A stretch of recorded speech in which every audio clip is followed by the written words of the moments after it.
A jurista Janaína Pascoal, em programa de entrevistas da Assembleia Legislativa de São Paulo, questionou as narrativas que apregoam que fake news são perigosas para a sociedade sem sequer estabelecer um conceito do que seja fake news. Janaína apontou que há indícios de motivações políticas nas decisões das grandes plataformas de mídias sociais e alertou para o papel da velha imprensa na criação da grande narrativa. Janaína disse: existe um ressentimento da imprensa tradicional com o dinheiro que está perdendo. A deputada lembrou que a velha imprensa também é financiada, e em grande parte com dinheiro público. E afirmou: querer me convencer que as plataformas ganham ou o youtuber monetiza e isso é ruim, mas a imprensa é pura, eu não me convenço disso. A jurista acrescentou: acho que estamos vivenciando uma guerra entre a imprensa tradicional e a imprensa não tradicional e eu tenho medo que a liberdade venha a perder, sim, no final da linha. E alertou: o que mais me incomoda é que isso não é um fenômeno tão novo e quando a esquerda estava no poder, eu nunca vi essa preocupação. De repente, você tem jornalista de direita sendo preso. Eu não consigo, por enquanto, deixar de enxergar algo ideológico e também comercial nesse movimento de guerra ao que se convencionou chamar de fake news. Assista. Eu, às vezes, acho, com todo respeito, né, sem desmerecer toda a importância do tema, que existe também um ressentimento da imprensa tradicional com o dinheiro que está perdendo. Porque, com todo respeito, a imprensa tradicional também é financiada. Ela também é financiada pelos produtos que anuncia e ela é financiada especialmente por dinheiro público. E quando ela é financiada por dinheiro público, né, ela pode fazer um serviço de atacar o adversário ou de blindar quem financia. Até por isso que eu tenho um projeto na Assembleia, que é o projeto 7 de 2020, proibindo dinheiro público em publicidade. Uma coisa é uma peça informativa. Olha, fique em casa, use máscara, use álcool gel. Outra coisa é propaganda de obra na hora do Jornal Nacional. Então, assim, querer me convencer, né, de que as plataformas ganham, ou o youtuber monetiza, ou pede lá um depósito na sua conta, não importa se é a direita ou a esquerda, e que isso é ruim, porque alguém financia, e que a imprensa tradicional é pura, né, eu realmente não me convenço disso. Eu não me convenço disso. Acho que a imprensa age muito com esse interesse no dinheiro, sobretudo o dinheiro público. Temos exemplos inúmeros, né? A própria visita que os colegas, os deputados fizeram ao hospital de campanha, todos os jornais, todos os veículos tradicionais noticiaram como uma invasão, sendo que não teve invasão nenhuma, né? Desculpa, por que isso? Se não para agradar quem tem o poder do dinheiro, né? Então, assim, eu entendo a boa vontade, eu entendo os perigos, as preocupações, mas eu também acho que nós estamos vivenciando uma guerra entre a imprensa tradicional e uma imprensa não tradicional, e eu tenho medo que a liberdade, ainda que sejam aí esses investidores todos que a Madalena me levantou bem, eu não estou entrando nesse mérito, mas eu tenho medo que a liberdade venha a perder, sim, no final da linha, né? E o que mais me incomoda é que isso não é um fenômeno tão novo, e quando a esquerda estava no poder, não havia essa preocupação. Eu nunca vi ninguém perguntando do dinheiro público que foi para o 247, para o Diário do Centro do Mundo, as monetizações de youtubers de esquerda. Eu nunca vi ninguém questionando, né? E, de repente, você tem jornalista de direita, que não é uma direita com a qual eu concordo, mas jornalista de direita sendo preso, dizendo que está fomentando o ato antidemocrático. Então, assim, eu não consigo, por enquanto, deixar de enxergar algo ideológico e também comercial nesse movimento de guerra, vamos dizer assim, ao que se convencionou chamar de fake news, sabe? Eu não consigo deixar de ver. Já que a gente tem a Madalena aqui, eu queria fazer 2 perguntas. A primeira é a seguinte, eu até perguntei isso para um dos advogados que a gente ouviu semana passada. Eu, na condição de advogada e, infelizmente, de vítima, né, porque eu apanho dos 2 lados, um pouco como você também, eu já cheguei a acompanhar casos, né, com solicitação de retirada de material de plataformas, né, então seja situações pessoais, situações de vítimas que eu acompanhei, e as plataformas não tiram. Elas dizem assim, não tem ordem judicial, às vezes tem ordem judicial e não tiram. Então, eu queria te ouvir, né, diante desse quadro, que a gente sabe da dificuldade de tirar uma imagem, um conteúdo de uma plataforma, como é que eles foram tão rápidos para derrubar essas páginas de políticos? Você entende minha preocupação?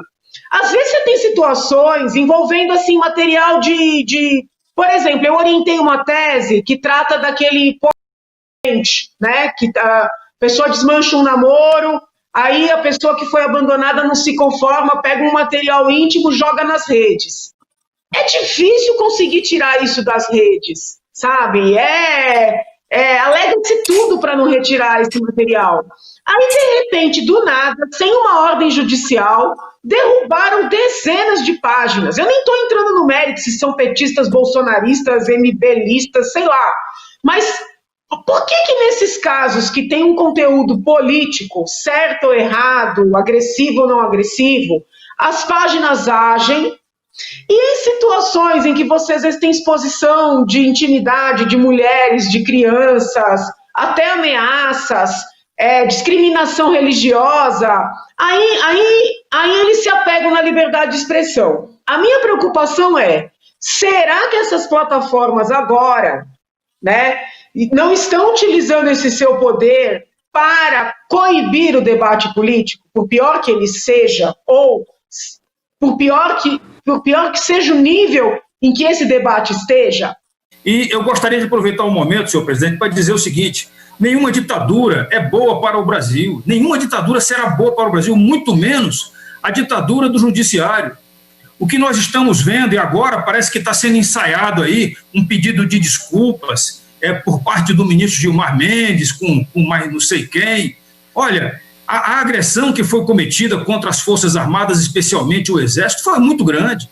Nós temos exemplos e mais exemplos aí de ministérios que são conduzidos por gestores que são gestores. Quem tem capacidade de fazer gestão é só o cara ser administrador. E todo militar que chega a coronel, com certeza absoluta, ele tem o reconhecimento de ser administrador. Ainda mais um general que já teve vários comandos pela frente, como o general Pazuello. Então, eu lamento que a oposição esteja fazendo orquestração em cima disso. O Ministério da Saúde está fazendo um excelente trabalho. A gente só não está conseguindo debelar mais os índices de mortes, porque a decisão ficou com os governadores de estado e com os prefeitos. O próprio STF foi quem delimitou que essa decisão não cabia ao presidente Bolsonaro. E é ao presidente Bolsonaro que está sendo apresentada a conta. Então, por favor, o pessoal da oposição aí, o pessoal da esquerda, por favor, não vamos insistir nisso daí. Isso maltrata a população. Vocês estão pregando uma mentira, tentando fazer com que essa mentira se transforme em verdade, mas ela é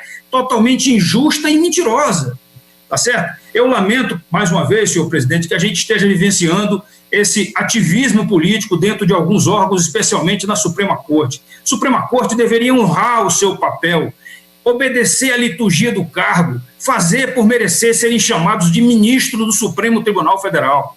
Não é possível que a gente continue assim. E eu gostaria de adiantar, senhor presidente, amanhã eu estarei entregando à Procuradoria-Geral da Câmara listamos as principais razões nossas para podermos nos contrapor a esse inquérito absurdo contra a liberdade e a favor da censura. Esses 2 inquéritos que o Supremo Tribunal está fazendo, eles precisam ser encerrados porque eles não fazem parte de um regime democrático. Muito obrigado, senhor presidente. Como tem dito há alguns meses, venho trabalhando na elaboração de propostas legislativas que deem ao Congresso Nacional legítimos instrumentos de controle dos excessos do Poder Judiciário. Não é possível que nossa República continue sem um adequado funcionamento do sistema de freios e contrapesos, indispensável para que haja uma verdadeira tripartição de poderes. Temos assistido a uma supremacia de um poder em relação aos demais. O presidente da República pode ter sustado os efeitos de seus atos pela decisão de um ministro do Supremo Tribunal Federal. As duas casas do Congresso Nacional, a Câmara e o Senado, passam meses debatendo e votando uma reforma. E um ministro do Supremo, com uma canetada só, pode suspender seus efeitos na extensão que entender cabível.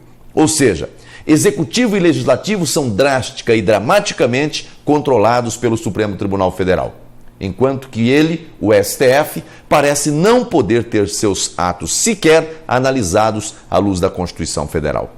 Isso não é democracia. Isso não é tripartição de poderes. Isso não é sistema de freios e contrapesos.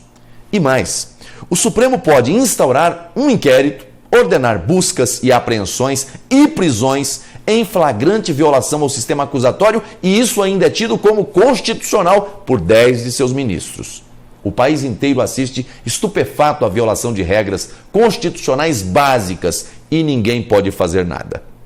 Os prejudicados resolveram recorrer a um órgão internacional, a Corte Interamericana de Direitos Humanos. Ou seja, chegamos ao ponto de admitir que não temos no ordenamento jurídico brasileiro um correto funcionamento do sistema de freios e contrapesos.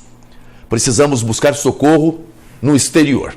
Aqui existem freios sim, e muitos, mas somente para o Executivo e Legislativo. Mas não existem freios para o Judiciário. Existe a figura do impeachment de ministros, mas isso não é o mesmo que freio ou contrapeso em relação ao Poder Judiciário. Enquanto o Supremo e todo o Judiciário exercem corretamente a autocontenção, ou seja, enquanto reconhecem e respeitam os limites postos pela Constituição, não é preciso cogitar qualquer controle externo.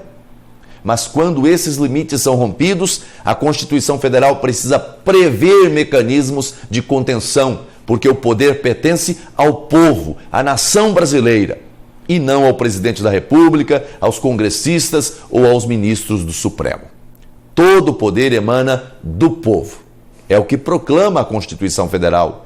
No inciso 5 do seu artigo 49, a Constituição diz que o Congresso Nacional tem competência para sustar atos exorbitantes do Poder Executivo, mas nada diz sobre o Poder Judiciário.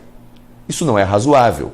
Por causa disso, apresentei no dia 25 de junho uma proposta de emenda à Constituição a fim de garantir ao Congresso Nacional o poder de sustar atos e decisões também do Poder Judiciário, quando extrapolar sua competência e invadir atribuições dos demais poderes e instituições da República. Não queremos, obviamente, limitar as competências constitucionais do Supremo, mas impedir que o Judiciário continue sendo um superpoder.